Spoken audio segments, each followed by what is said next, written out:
ଦେଖନ୍ତୁ ଆଜି ଲୋକଶକ୍ତି ଏଜେଣ୍ଟ ତରଫରୁ ମୁଁ ଏଇ ପ୍ରେସ୍ ମିଟ୍ କରିବାର ଉଦ୍ଦେଶ୍ୟ ହେଉଛି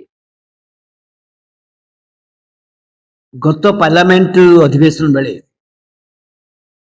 କୌଣସି ଆଲୋଚନା ହୋଇପାରୁନଥିବା ବେଳେ ସଂସଦ ଠିକ ଭାବରେ ଚାଲିପାରୁନଥିବା ବେଳେ କେନ୍ଦ୍ର ସରକାର ଆମ ଦେଶର ବଡ଼ ବଡ଼ ବିଶେଷ କରିକି ମାଇନିଂ କମ୍ପାନୀ ଇଣ୍ଡଷ୍ଟ୍ରି ମାନଙ୍କ ପ୍ରଚୁର ମୁନାଫା ଦେବା ପାଇଁ ଆମର ଯୋଉ MMDR mines mineral development regulation act ଅଛି ତାକୁ ପରିବର୍ତ୍ତନ କରିକି ତାକୁ ସଂଶୋଧନ କରିକି ନୂଆ ବ୍ୟବସ୍ଥା କରାଯାଇଛି ନୂଆ ଆଇନରେ ପରିଣତ କରାଯାଇଛି ବିଲ୍ ପାରିତ ହେଇଗଲା ଆଇନର ହେଇଗଲା ପରେ राज्य मानकर क्षमता को संकुचित कर दिया गला राज्य मानकर अधिकार को छड़े भी दिया जाए प्रथमतः 2024 रे 9 जणिया खंडपीठ सुप्रीम कोर्ट रो राय देथिले जे राज्य मानकर अधिकार अछि केंद्र निर्धारित टिकस बाहर राज्य माने निजर आर्थिक समृद्धि पाई से माने स्वतंत्र भावरे खनिज पदार्थ उपरे खनि मालिक उपरे टिकस धार्य करिपारिबे सेटा राज्यर रेभिन्यू राजस्व पाई एटा 2 वर्ष हो गला राज्य सरकार को आउर सुविधा दिया जाइथिला जे गत 20 वर्ष तो 2005 रु ए टिकस आदाय करिपारिबे तार तो बकिया प्राय ओडिशार 1 लाख टंकार अधिक आदाय करा पर जाय थांता गत 2 वर्ष हो गला राज्य सरकार से आदाय करबा पई कोनोसी तत्परता प्रकाश कले नाही हाई कोर्ट रो गोटे ऑर्डर थिला ये जो निष्पत्ति विरुद्ध राज्य सरकार करि परिबे ओडिशा अंत ओडिशा विरुद्ध रे कारण ओडिशा सरकार पकिथिले किंतु सुप्रीम कोर्ट जेतलो निष्पत्ति नाला राय देला परे से हाईकोर्ट ऑर्डर टी नाकच हो गला किंतु गोटे विधिवत भाव में से हाईकोर्ट ऑर्डर टाको सुप्रीम कोर्ट जाकि नाकच हवा कथा राज्य सरकार इंटरेस्ट नेले नहीं बोली 2 वर्ष पड़ी रहा ता तो 2 वर्ष भितर सुप्रीम कोर्ट थिला को मसिया थिला से जो ये लड़िया आ राज्य सरकार हाईकोर्ट को को मसिया रे 2024 रे सुप्रीम कोर्ट का निष्पत्ति आसिला ता पूर्व हाईकोर्ट गोटाए ऑर्डर ओडिशा सरकार टिकस धार्य उपरे गोटाए जजमेंट विरुद्ध देइथिले ए भितरे केंद्र सरकार राय आसीगला परे ओडिशा सरकार कौन प्रकार ए हाईकोर्ट ऑर्डर नाकच हो गला किंतु गोटे आईन विधिवत भाव जो ऑर्डर अच्छी से ऑर्डर टाको सुप्रीम कोर्ट ही ताको पुणी रिजेक्ट करने कथा से प्रक्रिया गोटाए तेणु से प्रक्रिया टाको आड़ करी राज्य सरकार टिकस आदाय कले ना राज्य सरकार तत्पर करते गोटे अल्प दिन समय सुप्रीम कोर्ट में क्लीयरेंस मिल जाता अर्थ मो कहया कथा जे ओडिशा सरकार जानी शुणिकी जो बकिया आदाय भाग जदि करते क्या केंद्र सरकार ये सुप्रीम कोर्ट को राय थिला जे कम से कम जो कंपनी माने 20-25 वर्ष जो आदाय हम से 12टा किस्ती देवे गोटे थर के देवे 12टा किस्ती देवे अर्थ 2 वर्ष 2टा किस्ती मिलता से प्राय 20-25 हजार टंका ओडिशा सरकार आईता सीटा भी गला एवं गत 25 वर्ष जो आदाय होता 1 लाख कोटी टंका सी भी गला क्या ये एमेंडमेंट रे काट दि जाए द्वितीय हूँ प्रति वर्ष जो टिकस आदाय थे आज रेट रे 12,000 15,000 खनि बढ़िले 20,000 हो पारि तेणु ओडिशा सरकार जो भाव में खनि दवाई तत्पर प्रकाश कर आसंता 10 वर्ष भितर अधिका खनि खोलने तो प्राय अधिका टिकस पाई से वंचित करागला ये हूँ प्रथम द्वितीय कथाटा यही कथाटारे राज्यर विरोध दल माने निश्चित भाव में कथा को उठाउछंती स्वागत योग्य कथा उठेला बेले यही एमेंडमेंट आसी संशोधन आसी आउरी 3टा एमेंडमेंट होइछे भितरे जोटा कि आम राज्य ओडिशा भलिया राज्य को आउरी विकलांग करिवो संबलहीन करिवो आदिवासी मानकर अधिकार छड़े नियाजिब एवं भविष्य पीढ़ी पर अति सांघातिक परिस्थिति सृष्टि हम कौन से तीन टा ना केंद्र सरकार निष्पत्ति करथिले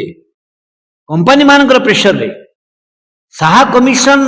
जो 60,000 कोटी टंका फाइन पकईथिले कंपनी मानकू जे कैप्टिव माइनिंग जो शिल्प जो माइनिंग दिया जाए से माइनिंग रु इंचे माटी भी बाहर टन टे माटी भी बिकी पारिबो नाही एवं ताकू से जो लूट ताकू आईनगत परिणत करने लेजिटमेट करने केंद्र सरकार गोटाए करदे एमेंडमेंट करदे परिवर्तन करदे ना 50% बिकिपारे एवं 50% बिकवा पारिबा जो परमिशन थिला एई एमेंडमेंट रे सेटा को 100% करदे अर्थ जी कंपनी आज अदानी कि वेदांत कि टाटा जे कौन की कंपनी ये जो खଣି नहीं ऑलरेडी से पाखे खଣି अच्छी आ खଣି ने सरकार बर्तमान प्रतिदिन गोटाए गोटाए खଣି बिकुची जो ओडिशा खाली हो आम विरोध कर बारंबार लोके आंदोलन कर प्रति जगार भी आंदोलन अच्छी जो खଣି खोला प्रस्ताव अच्छी तेणु से बेले गोटे सरकार एमेंडमेंट आनुंट जे 100% से बिकिपारे तार तो जो इंडस्ट्री करने पूर्व लोग खଣି सारिदे अच्छा ताको पुणी आउ थे सहयोग करने आउ गोटे एमेंडमेंट होती कंपनी मान हाथ में सर आउ गोटे खଣି मिल संगे संगे जो खଣି जो नहीं जदि बिकिदेले बिकिदेवा सरीज सर आसुव से खଣି आईरन ओर खଣି सर आईरन ओर नुआ खଣି दरकार आउ ऑक्शन दरकार नहीं आउ नीलाम हेनी जो प्रक्रिया थिला कंपिटिशन राखिबे करिवे रेट करिवे तापरे विभिन्न प्रकार परिवेश आईन हो ये हो एसेसमेंट हो तम विस्थापन जो जो आईन अच्छी न कर पूर्व सोशल इंपैक्ट एसेसमेंट ये सब किसी हम ना संगे संगे आउ गोटे खଣି मिल जाओ ये दीटा जाक जो अमेंडमेंट यदि भावी देखा जे राज्यर संबल राज्यर खଣି जो संपद अति शीघ्र लुट हो चलो ऑक्शन नौ रॉयल्टी अनुसार रॉयल्टी देवे अनुसार नेबे माने प्राइस नौ जिते वर्ल्ड मार्केट रे विश्व बाजार रे दाम बढ़ी आज आज युद्ध चलती युद्ध सरीगला पर ईरान और अमेरिका युद्ध जो सरीज अस्त्र शस्त्र आहरी दरकार अस्त्र कंपनी माने बक्साइट आलुमिनियम दरकार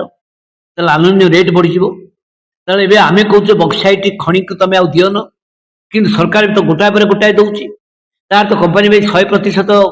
एवं कौन कले ना बिकिपारे तार काली जो रेट बढ़ी से आईरन रेट हो कि से बक्साइट हो कि से क्रोम हो कि मांगानीज हो ताल तो वर्ल्ड मार्केट सब बिकिदेवे कंपनी मैंने एकात्र राताराति कोटी कोटी लक्ष लक्ष कोटी टंकार संपत्तिर मालिक हो राज्य सरकार कौन हम ना राज्य सरकार खଣି शीघ्र सर खଣି सरिबा अर्थ जंगल सरिबा अर्थ नदी सुखीज एवं लोकंर जीविका पड़े द्वितीय हूँ आउ गोटे खଣି आउ गोटे खଣି आउ गोटे खଣି संगे संगे दिहब जो होगला अर्थ भविष्य पीढ़ी पे किसी रहा गोटे कम समय भितर राज्यर कंपनी माने माल माल हेबे आउ राजनीति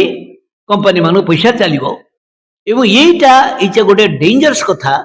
जे कंपनी मानक कंपनी मानक प्रॉफिट और राज्य संबलहीन हम द्वितीय हूँ जो राज्य खाली संबलहीन हेनी लक्ष लक्ष आदिवासी परिवार हो बेघर हे जीविका हरइबे आमर परिवेश नष्ट हम एवं आउ गोटे एमेंडमेंट जे केंद्र सरकार अधीन में किसी माइनिंग हुए सेटा हूँ माइन्स मिनरल बियरिंग एरिया अच्छा माइनिंग बियर एरिया केंद्र सरकार किसी एक्टिविटीज करती खଣି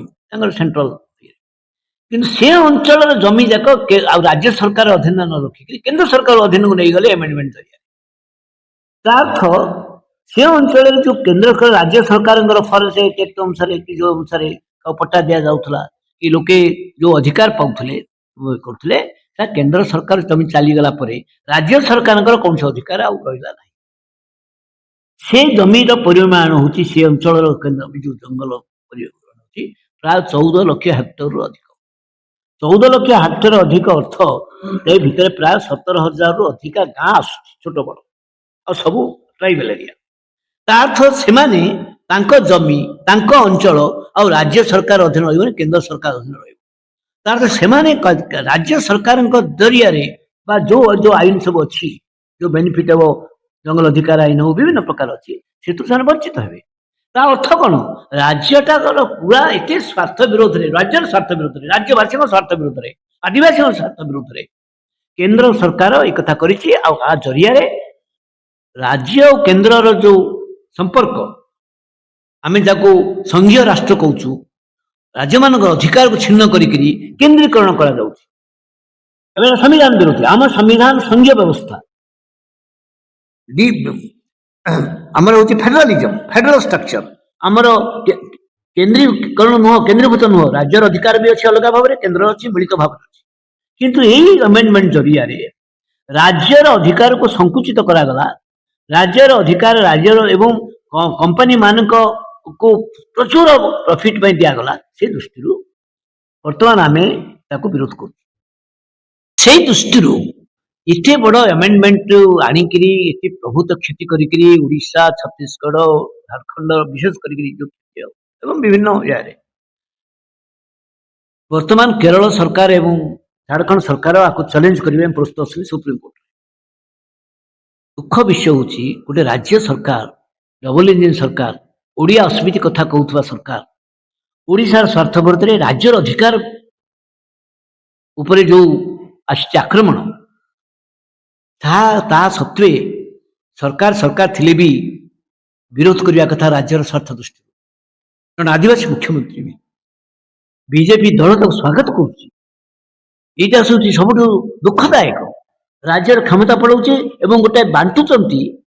ଗୋଟାଏ ଚାରିଆଡ଼େ ଗୋଟେ ବଣ୍ଟା ଯାଉଛି। ସେଟା ହେଉଛି ନିଶ୍ଚିତ ଭାବରେ ବିଜେପି ବାଣ୍ଟୁଛନ୍ତି ଯେ ଆମର ରୟାଲଟି କ୍ଷତି ହେବନି, ଆମର ରେଟ୍ରେ କିଛି କ୍ଷତି ହେବନି। ଆରେ କଥାଟା କ'ଣ ସେଇଟା? କଥାଟା ହେଉଛି ରାଜ୍ୟମାନେ ଯୋଉ ସ୍ୱତନ୍ତ୍ର ଭାବରେ ଟିକସ ବସିବା ପାଇଁ ସୁପ୍ରିମକୋର୍ଟ ରାୟ ଦେଇଥିଲେ, ତମେ ତାକୁ କାଟିଦେଲ, ତମେ ସେ ଅଧିକାରଟାକୁ ଛଡେଇକି ନେଇଗଲ। ଦ୍ୱିତୀୟ କଥା ହେଉଛି ତମେ ପୁରା କମ୍ପାନୀ ମାନଙ୍କୁ ଛୁଟ ଦେଇଦେଲ ଯେ ଶିଳ୍ପ କରିବାକୁ ନେଇଥିବା ଖଣି ସେମାନେ ବଜାରରେ ବିକି ଦେଇପାରିବେ, ବିଶ୍ୱ ବଜାରରେ, ଦେଶ ବିଦେଶରେ ବିକି ଦେଇପାରିବେ। ତା ଅର୍ଥ ପୁଣି ଖଣି ସରିଗଲା ବେଳକୁ ଶିଳ୍ପ ହିଁ ନଥିବ, ପୁଣି ଆଉ ଥରେ ଶିଳ୍ପ ପାଇଁ ନେବେ, ଆଉ ଥରେ ବିକୁଥିବେ, ଆଉ ଥରେ ଯାଉଥିବ। ତାର ତ ଓଡ଼ିଶା ଏଇଟା ଗୋଟେ ଲୁଟ୍ର, ଏଇଟା ଗୋଟେ ଯେମିତି ଲୁଟ୍ କରିବା ପାଇଁ ଏଇ ଯୋଉ ସେମେଣ୍ଟମେଣ୍ଟ ହେଇଛି, ଆଉ କମ୍ପାନୀ ମାନଙ୍କର ପଇସାରେ ତମେ ସବୁ ରାଜନୀତି କରିବ। ତେଣୁ ଏ ଯୋଉ ବ୍ୟବସ୍ଥା, ଏ ବ୍ୟବସ୍ଥା ବିରୁଦ୍ଧରେ ରାଜ୍ୟ ସରକାର ଯେତେବେଳେ କହୁନାହାନ୍ତି, ଆମର ଡିମାଣ୍ଡ ହେଲା ଯେ ରାଜ୍ୟ ସରକାର ଯଦି ପ୍ରକୃତରେ ଓଡ଼ିଶା ପ୍ରେମୀ, ଓଡ଼ିଶାବାସୀଙ୍କ ସ୍ୱାର୍ଥ ପାଇଁ ମାନେ ଆସିଛନ୍ତି, ତାହେଲେ ସୁପ୍ରିମକୋର୍ଟରେ ଚ୍ୟାଲେଞ୍ଜ କରନ୍ତୁ। ସେ ସରକାର ଯିଏ ହଉ, କାରଣ ଅତୀତରେ ବି ମୁଖ୍ୟମନ୍ତ୍ରୀ ମାନେ ନିଜ ନିଜ ଦଳ ସରକାର ଥିଲେ ବି କେନ୍ଦ୍ରରେ ରାଜ୍ୟର ଯଦି ଅଧିକାର ଉପରେ କ୍ଷୁଣ୍ଣ ଆସୁଥିଲା, ତାହେଲେ ସେମାନେ ବିରୋଧ କରୁଥିଲେ, ଲବି କରୁଥିଲେ, ପ୍ରତିବାଦ କରୁଥିଲେ। ସେ ସଂକ୍ରାନ୍ତରେ ରାଜ୍ୟର ଅଧିକାର ପାଇଁ ବିଜୁ ପଟ୍ଟନାୟକ ସବୁବେଳେ କେନ୍ଦ୍ର ପାଖରେ ନିଜ ସରକାର ଥିଲେ ବି ସେ ଦାବି ଉଠାଉଥିଲେ। କିନ୍ତୁ ଆଜି ଡବଲ ଇଞ୍ଜିନ ସରକାର ନିରବ, ସ୍ୱାଗତ କରୁଛି। ଇଏ ତ ବିଶ୍ୱାସଘାତକତା। ଏବଂ ସେଇ ସମୟରେ ବିରୋଧୀ ଦଳ ମାନଙ୍କୁ ମୋର ନିବେଦନ, ବିରୋଧୀ ଦଳ ମାନେ କେବଳ ଆର୍ଥିକ ଏଇ ଯୋଉ ଟିକସ ବସେଇବା ଅଧିକାର କେବଳ ଯାଉନି, ଆମର ଲୁଟ୍ ହେବା ପାଇଁ ଯୋଉ ଆମେଣ୍ଡମେଣ୍ଟ ଆସିଛି, ଭବିଷ୍ୟତ ପିଢ଼ି ପାଇଁ କିଛି ରହିବ ନାହିଁ। ଏବଂ ଶିଳ୍ପ ନାଁରେ ମାଟି ବିକି ଚାଲିଯିବ, ଗୋଟେ କମ୍ପାନୀ ମାନେ ମାଲ ହେବେ, ରାଜ୍ୟ ସମ୍ବଳୀନ ହେଇଯିବ। ସେ ଦୃଷ୍ଟିରୁ ସମସ୍ତେ ଏକାଠି ହେଇକରି ଏ ଟୋଟାଲ ଆମେଣ୍ଡମେଣ୍ଟକୁ ରାଜ୍ୟରେ ଏକ ମିଳିତ ପ୍ରତିବାଦ କରିବା ପାଇଁ, ଆନ୍ଦୋଳନ କରିବା ପାଇଁ ମୁଁ ନିବେଦନ ବିରୋଧୀ ଦଳ ମାନଙ୍କୁ। ଲୋକେ ତ ନିଜ ଖଣି ଖଦାନ ବିରୁଦ୍ଧରେ ସମ୍ବଳ ରଖିବା ପାଇଁ ଲଢ଼େଇ କରୁଛନ୍ତି ଏବଂ ଆମେ ଏ ଲଢ଼େଇକୁ ଆହୁରି ବ୍ୟାପକ କରାଯିବ। କିନ୍ତୁ ବିରୋଧୀ ଦଳ ମାନଙ୍କର ବି କର୍ତ୍ତବ୍ୟ ସମ୍ପୂର୍ଣ୍ଣ ଭାବରେ ଲୋକଙ୍କ ପାଖରେ ଏକଥା ପହଞ୍ଚାନ୍ତୁ ଯେ ବିଜେପି ସରକାର କୋଭଳି ଭାବରେ କେନ୍ଦ୍ର ସରକାର, ରାଜ୍ୟ ସରକାର ଏମାନେ ଆମ ରାଜ୍ୟକୁ ସମ୍ବଳୀନ କରିବା ଏବଂ ରାଜ୍ୟର ଟିକସ ଅଧିକାରକୁ ଛଡେଇ ନେବା, ତା ବିରୁଦ୍ଧରେ ଗୋଟାଏ ବଡ଼ ବ୍ୟାପକ ଜନ ଆନ୍ଦୋଳନ ପାଇଁ ମୁଁ ଆହ୍ୱାନ କରୁଛି ଏବଂ ଆମେ ଜନ ଆନ୍ଦୋଳନ ରାଷ୍ଟ୍ରୀୟ ସମନ୍ୱୟ जो अच्छी एनएपीएम लोक शक्ति अभियान विभिन्न संगठन माने एवं जन आंदोलन माने आम एकाठी रखू आहरी व्यापक भाव में रास्ता को नबू सरकार केंद्र